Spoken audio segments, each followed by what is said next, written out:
Sir Chandrashekhar, ನೀವು ಬಂದಿದ್ದು ಒಳ್ಳೇದಾಯ್ತು. ನಮಗೆ ದಾರಿ ಗೊತ್ತಿಲ್ಲದೆ ಒದ್ದಾಡ್ತಿದ್ದೀವಿ. ಅದಕ್ಕೆ ಅಲ್ಲೇನೋ ಸುಳ್ಳು ಹೇಳ್ಬಿಟ್ಟು ಓಡ್ ಬಂದೆ ಸರ್. ನಡೀರಿ ಸರ್ ಹೋಗೋಣ. ನೀನು ಆರತಿ ಅವ್ರನ್ನ ನೋಡಿದ ನಿಜಾನ? ಹೌದು ಸರ್, ಮೇಡಮ್ ಹೇಗೋ ಚಿದಂಬರ ಕೈಯಿಂದ ತಪ್ಪಿಸ್ಕೊಂಡು ಓಡ್ ಬರ್ತಾ ಇದ್ರು. ಈ ಪಾಪಿ ಧರಣೇಂದ್ರ ಕೈಲಿ ಸಿಗಾಕೊಂಡ್ರು. ಆವಯ್ಯ ನಿಮ್ಮನ್ನ ಮನೆ ಕರ್ಕೊಂಡು ಹೋಗ್ತೀನಿ ಅಂತ ಸುಳ್ಳು ಹೇಳಿ ಆ ಚಿದಂಬರಂ ಕೈಲಿ ಒಪ್ಸಿದ್ದಾರೆ ಸರ್. ಆ ಧರಣೀಂದ್ರ ಸರಿಗಿಲ್ಲ ಅಂತ ನಿರೋಷ ನಿನ್ಗೆ ಅವತ್ತೇ ಹೇಳಿದ್ಲು. ಆದಿತ್ಯನ್ಗೆ ತೊಂದರೆ ಕೊಟ್ಟಿದ್ದು ಅವರೇ ಅಂತಾನು ಕನ್ಫರ್ಮ್ ಆಗಿ ಹೇಳಿದ್ಲು. ನೀನೇ ನಂಬಲಿಲ್ಲ ಆರ್ಯ. ಅವತ್ತೇ ವಿಚಾರಿಸಿದ್ರೆ ಎಲ್ಲ ಗೊತ್ತಾಗಿರೋದು. ಸರಿ ಸರಿ, ಟೈಮ್ ವೇಸ್ಟ್ ಮಾಡೋದು ಬೇಡ. ಅವ್ರು ಬಂದಿದ್ದಾರೆ, ದಾರಿ ತೋರಿಸ್ತಾರೆ. ನಡೀರಿ ಚಂದ್ರಶೇಖರ್.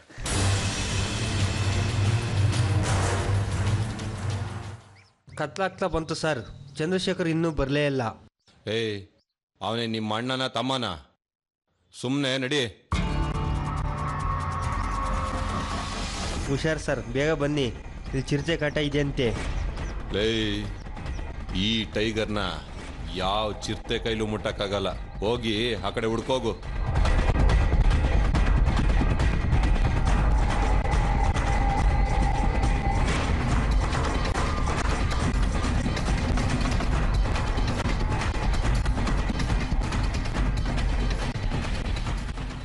ಹಲೋ. ಹಲೋ ಸರ್, ನಾನು ಧರಣೇಂದ್ರ.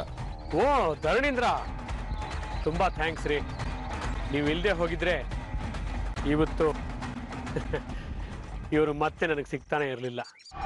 ನೀವು ನಮ್ಮನ್ನು ಚೆನ್ನಾಗಿ ನೋಡ್ಕೊಂಡಿರ ಅಂದಮೇಲೆ ನಾವು ನಿಮ್ಮನ್ನು ಚೆನ್ನಾಗಿ ನೋಡ್ಕೊಳ್ಳೇಬೇಕಲ್ಲ ಸರ್. ಮನೆ ಹಾಳು ಕೆಲಸ ಭಾಳ ನಿಯತ್ತಾಗಿ ಮಾಡ್ತೀವಿ ಕಣಯ್ಯ ನೀನು. ನನ್ನ ಮನೆ ಉದ್ಧಾರ ಆಗಬೇಕು ಅಂದರೆ ಬೇರೆಯವ್ರ ಮನೆನ ಹಾಳು ಮಾಡಲೇಬೇಕಲ್ವ ಸರ್? ದೀಪದಿಂದ ದೀಪ ಹಚ್ಚಿ ಅಂತಾರೆ, ಆದರೆ ನೀನು ಬೇರೆಯವ್ರ ಮನೆಗೆ ಬೆಂಕಿ ಹಚ್ಚಿ ಅದರಲ್ಲಿ ನಿನ್ನ ಮನೆ ದೀಪ ಹಚ್ತೀಯ.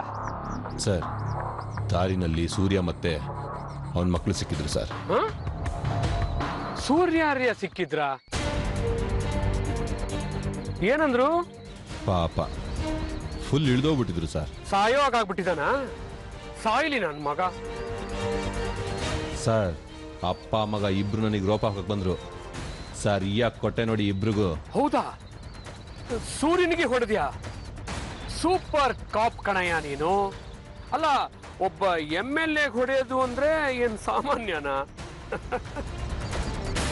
ನನ್ನ ಮಗ ಆರ್ಯನ್ಗೆ ಅದು ಹೆಂಗ್ ಡೌಟ್ ಬಂತ ಗೊತ್ತಿಲ್ಲ ಸರ್. ಆ ಆರ್ತಿಯವ್ರನ್ನ ನಿಮ್ಗೆ ಒಪ್ಪಿಸ್ತೆ ಅಂತೇಳಿ ಕರೆಕ್ಟಾಗಿ ಹೇಳ್ತಾ ಇದ್ದಾನೆ. ನನಗೆ ಒಂದು ಕ್ಷಣ ಹಾರ್ಟೇ ನಿಂತೋದಂಗಾಯ್ತು ಸರ್. ಹೌದಾ? ಅವನಿಗೆ ಯಾಕೆ ಗೊತ್ತಾಯ್ತು ಸರ್, ಬಹುಶಃ ನಾನು ಆರ್ತಿಯವ್ರನ್ನ ತಂದು ನಿಮಗೆ ಒಪ್ಪಿಸ್ಬೇಕಾದ್ರೆ